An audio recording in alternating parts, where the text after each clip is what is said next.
This is our shopping list. A lab is not complete without its equipment. Today, we are going to talk about all the equipment we needed to make our mammalian lab functional.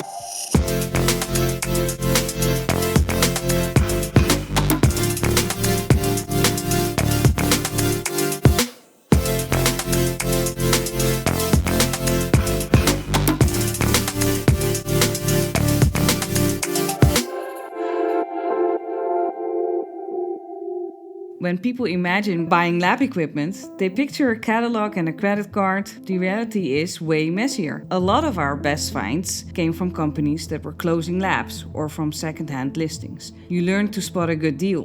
We were trying to make it work in 6 months, but we're in it now for a year. I'm actually very happy with the way we were doing this. It was a long time coming, but seeing it all come together, that's just amazing. There are a couple of things that are important for an ML-ready lab. We focus a lot on cycle time so that we can iterate on the models faster. Also for our customers, this is beneficial because the faster you can generate data, the earlier the models get to see that data and act on it. It's very important to have high quality data for the full range of proteins, not just for the top performing ones, but also for the bad performing sequences, because these models learn both from good performing sequences as well as bad performing sequences. I'm Catalina, I'm a research associate at the bioengineering team.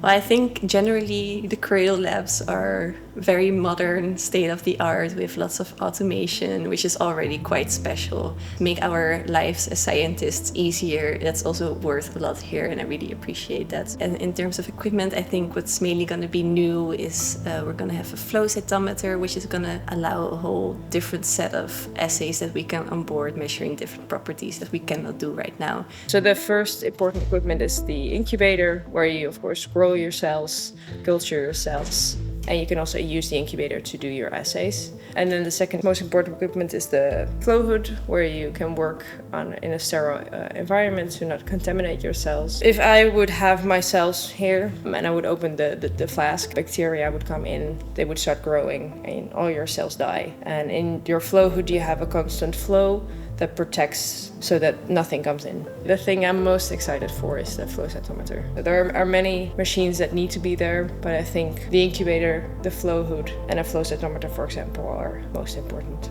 The coolest piece of equipment that we have purchased, I think, is the flow cytometer. It came also in a very big crate, and but it's very small.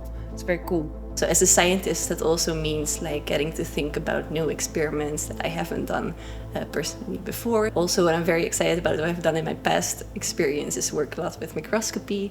And we're also going to use an imager here to image our cells and have a readout on that. Mammalian labs need a lot of power, so incubators are running 24/7, freezers, automation, ventilation. When we added it all up, the building's grid couldn't deliver that much. So we had to find some creative solutions to rearrange our current capacity. So we're set up for now, and the infrastructure is ready for more capacity when the grid allows. I'm pretty happy with the layout that we actually have, but it would have been nicer to not have limitations like pillars in the way. Yeah, that would have been nice. So working together with Catalina and Angela, I think that was the most fun part of this project.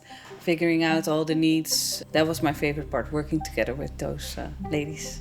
For the new lab, I set the direction, and Daniela, Catalina and Angela did an amazing job making that a reality.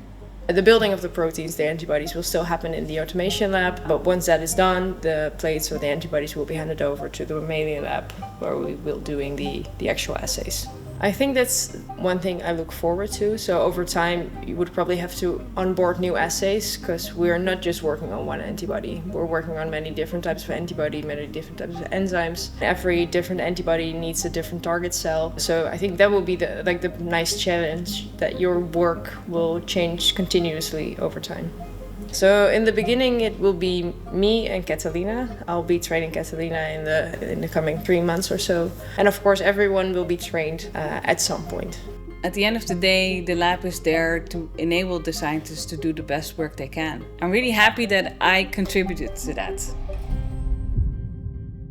All the machines are installed. But Mammalian Lab for machine learning is another challenge for another episode.